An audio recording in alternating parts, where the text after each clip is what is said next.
کاریگەری میلیشیاکان لەسەر عێراق سیاسەتی ئەمریکا بەرامبەر بە عێراق و مانۆی هێزەکانی ئەمریکا. ئەم پرسە گفتوگۆکەین لەگەڵ بەڕێز مایکل پرێجنت لە کۆڵەر و شارەزای سەربازی و هەواڵگری لە واشنگتنەوە لەگەڵماندا.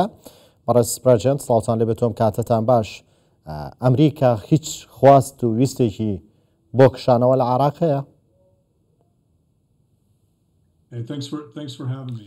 سپاس بۆ میوانداریکردنم.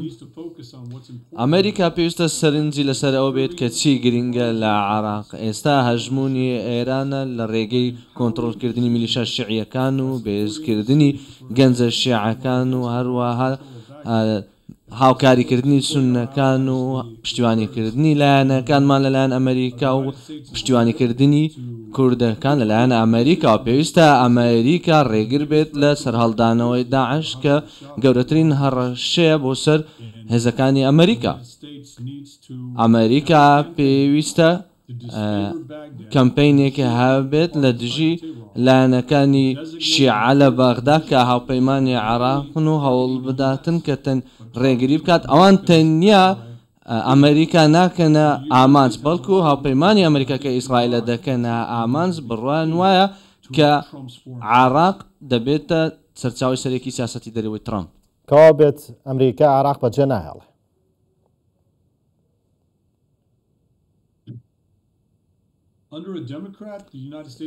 لەژێر ئیدارەیەکی دیموکرات ئەمریکا دەکشێنەوە لە عێراق، بەڵام لەژێر ئیدارەی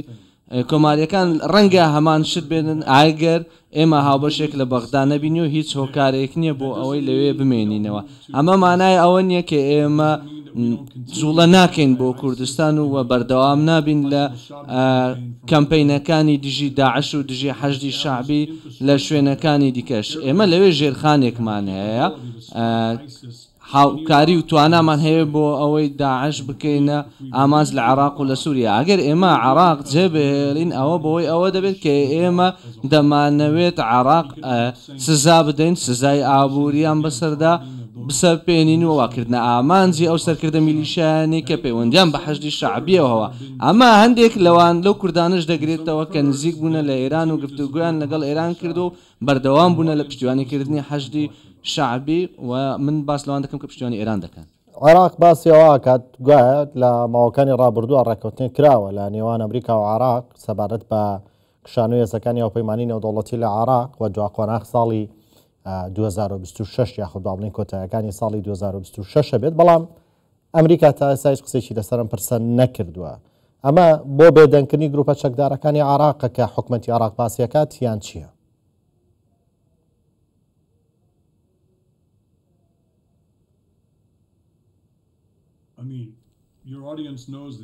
مەبەستمەوەیە بینەرانی ئێوە دەزانن کە میلیشا عێراقیەکان لە دەسەڵاتن و بەردەوامن لە هەڕەشەکردنی هێزەکانی ئەمریکا. هەموو کەسێک لە ئەمریکا دەزان و هەموو کەسێک لە عێراق ئەوە دەزان کە واشنگتن دیسی داوا لە بەغداد نەکات بۆ ئەوەی میلیشیاکان بوەستێنێ. ئەوان گەیشتونە ئەو ڕاستەیە کە حزبی دەسەڵاتدار لە بەغداد ڕاستەوخۆ پەیوەندی بە حەشدی شعبیەوە هەیە و پشتیوانیان لێ دەکەن. بۆیە ئەگەر ئەمریکا سیاسەتی ئەمریکا بۆ ئەو بێت کە ڕێگری بکات لە ئێران، ئەوە پێویستە کشانەوەکە بەم شێوێ بێت. ئیدارەی بایدن هاریس و ئیدارەکەی هاریس دووبارە دەیانەوێت کە لەلایەن ئێران و میلیشیاکانەوە ووا بکەن عێراق بخەنە دۆخێکی زۆر مەترسی دارەوە. ئەگەر بمانەوێت ڕۆژهەڵاتی ناوەڕاست سەقامگیر بکەن و ڕێگری بکەین لەوەی کە ئێران فراوان بێتن، پێویستە عێراق دوور بخەینەوە لە ئێرانەوە. بڕوام وایە زۆربەی عێراقیەکان هەمان هەستیان هەیە لە لایەنە شیعیەکان تاوەکو سونیەکان کە لە دژی دەسەڵات و هەژمونی ئێرانن بەسەر عێراقدا، لە هەمان کاتدا گەلی کوردیش لە دژی فراوانبوونی هەژمونی عێراقا لە ئێرانە لە ڕێگەی بەغداوە. بەڕێز پرێجنت، دیدگای وەزارەتی دەروی ئەمریکا یاخود باوڵی سیاسەتی دەروی ئەمریکا بۆ عێراق و هەرێمی کوردستان وەکو یەکە. مەبەستی منەوەی ئەگەر بێوێت لە عێراق بکشێت و لە هەرێمی کوردستانی شەکشێتەوە، یان دیدگای سیاسەتی دەروی ئەمریکا ئەوەیە کە هەرێمی کوردستان جیاوازە بۆ ئەوان؟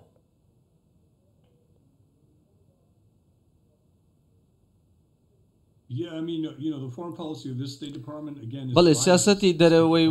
وەزارەتی دەرەوە ئەوە سیاسەتی دەرەوەی بایدنە سیاسەتی دەرەوەی هاریسا ئەگەر سیاسەتی دەرەوەی ترەمپ بێتە ڕەنگە بڵێت کە ئێمە عێراق جێ دەیەڵێن چونکە عێراقمان لە دەستداوە بۆیە ئێرانەوە ئەوانەی کە ئێمە لە نێو عێراقن و لە دەرەوەی عێراقن ئێمە لە دەرەوەی ئیدارەکەین و ئێمە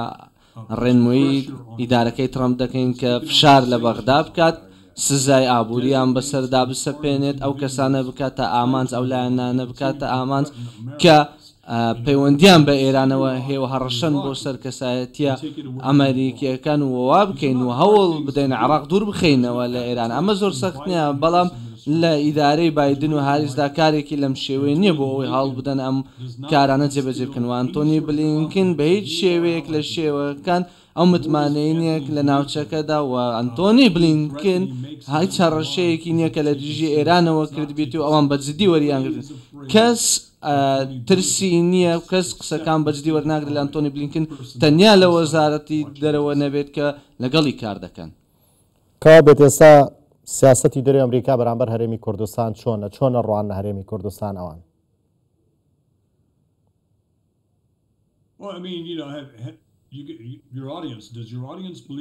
بینەرانی ئێوە ئایا ئەوان بڕوان وایە کە ئەمریکا لەوێ بۆ ئەوی پشتیوانی کوردستان بکات دژی بەغدا لەژێر ئەم ئیدارەیە ناوە من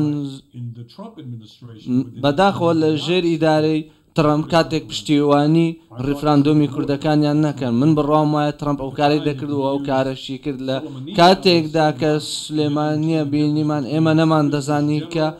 ئایا ئەمە جیاوازەکە چێ لەوان لە نێوان جەنەڕالێک و لە نێوان شارێکی هەرێمی کوردستان بەڵام کات ئێستا درەنگە چونکە ئێران سەرنجی سەرەکیەم ئیدارەیە کاتێک دێتە سەر ڕۆژهەڵاتی ناوەڕاست دەکرێت لە ژێر ئیدارەی ترەمپدا ئێمە هەڵوێستمان هەبێت کە زۆر دژە ئێران بێت زۆر تون بێت و کاتێک دێتە سەر بابەیە ئەوەی کە سیاسەتێکی دژە ئێرانی بێزە بێت پێویستە عێراق بەشێک بێت لەو سیاسەتە پێویستە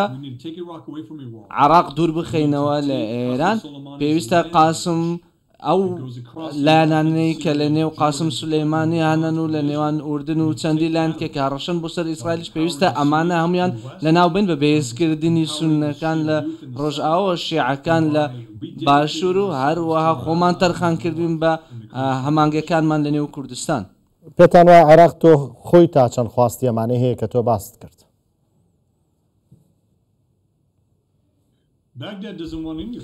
بەغدا هیچ شتێک لەمانەی ناوێت بەغدا ئەوەی دەوێت کە تاران دەیەوێت ئەو دەیەوێت ئەمریکا وڵاتەکە جێبێت لە هەمان کاتشدا دەیانەوێت ئەمریکا بکشێتەوە توانە سەربازیەکانی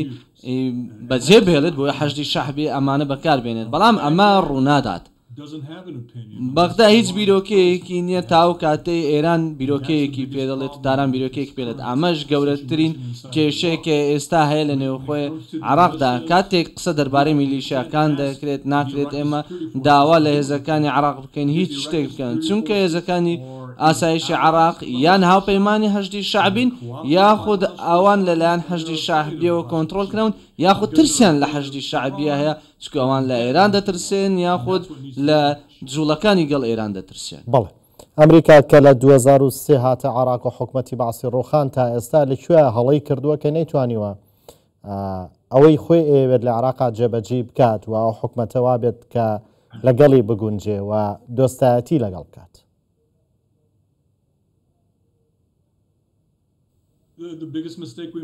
گەورەترین هەڵەی کە ئێمەکردن ئێمە هاتین لەگەڵ هێزەکانی هادیە لە عامری کە هێزەکانی ئێرانن ئێمە بە شێوەیەکی سادە ئێمە هادی عامریمان بەهێز کرد بۆ ئەوەی ببێتە وەزیری بەرگری وەزیری ناوە خۆ بۆی هەموو لە سەرەکیەکانی نێوسپای عێراق بگرنە ئەستەوە ئێمە ڕێگەماندا ئێران بە شێوەیەکی سیستەماتیک دەسەڵات بەسەر عێراقدا بگرێت بە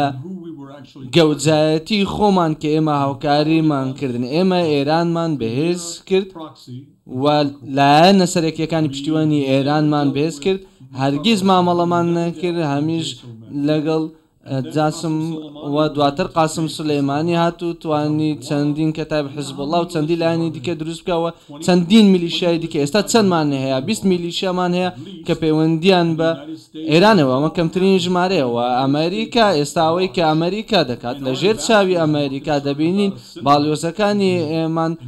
کە زیاتر چاویان لەسەر ئەوەیە کە وەک دەبینی سینەمایەک یاخود قاوەخانەیەک لە سلێمانی و لە بەغدا دەکرێتەوە زیاتر سەرنجیان لەسەر ئەوەیە یاخود سەرنجیان لەسەر مافی هاوڕەگەز خوازەکانە سەرنجیان لەسەر شتە گرنگەکان نییە سەرنجیان لەسەر ڕێگریکردن لە دەسەڵاتی ئێران نییە بەسەر عراقدا و کۆنتترۆلکردنی عراقدا نییە. مایکل پرۆجنت لە کۆڵەر و شارەزای سەربازی هەڵگری لە واشنگتن لەگەڵمانداوی سپاس بۆت.